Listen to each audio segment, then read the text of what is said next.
Hello everyone, my name is Utkarsh और आज ये हम वीडियो बना रहे हैं। इंट्रोडक्टरी वीडियो होगा कि हम पॉलिटिकल साइंस बेसिकली पढ़ने वाले हैं, तो उसके बारे में कि कैसे पढ़ेंगे, क्यों ज़रूरी है, वगैरह वगैरह। So let's start. क्यों ज़रूरी है political science as a subject पढ़ना? मैं कहता हूँ कि ये political science as a subject सबको ज़रूरी है पढ़ना।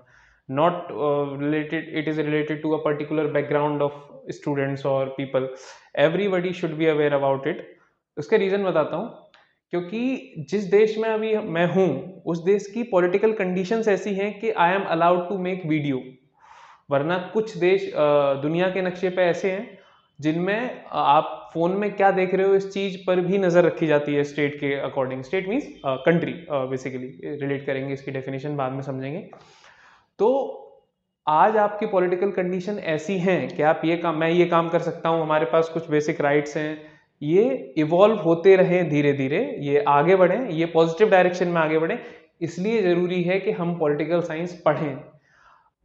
एक बेसिक एग्जांपल, जैसे कि हम डेमोक्रेटिक कंट्री है, India is a democratic country. Democracy की कोर में होती है जनता। जैसी जनता होगी वैसी ही गवर्नमेंट होगी, वैसे ही वहां पे डिसीजंस लिए जाएंगे। जितना डेवलपमेंट जनता का होगा, development in terms of thinking, how they choose there candidate in terms में, उतना ही डेवलप कंट्री होगा।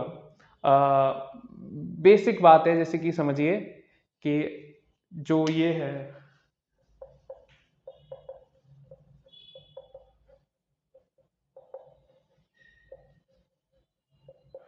हम इंडियंस में बर्थ आइडेंटिटी ऑब्सेशन बहुत ज़्यादा है। ठीक है, सब में होता है, थोड़ा बहुत तो हर एक किसी में होता है। लेकिन ये अगर सिर्फ पर्सनल लेवल पर रहे तो ठीक है। लेकिन हम इसको सोसाइटी के हर एस्पेक्ट में यूज करते हैं, बर्थ आइडेंटिटी ऑब्सेशन को। जिससे फर्क ये पड़ता है कि एक डेमोक्रेटिक सिस्टम में सबसे इंपॉर्टेंट होते हैं इलेक्शंस। तो जो इलेक्शंस होते हैं ना, हम इसके बेस पर ही वोट डाल देते हैं।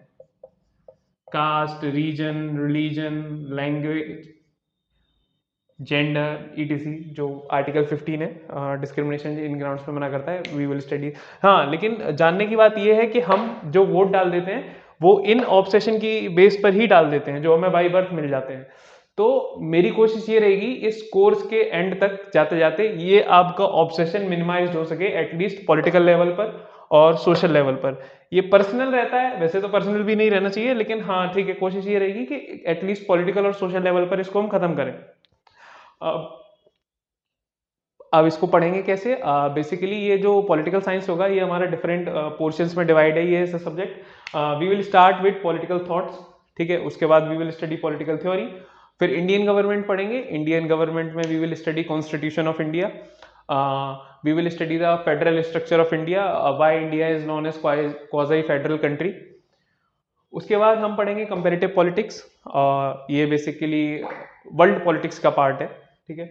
उसके बाद हम पढ़ेंगे international relation, history of IR, how it is evolve. IR as a subject was introduced in 1919, so we will study the history of IR from 1919, and at last we will study India and its foreign policy.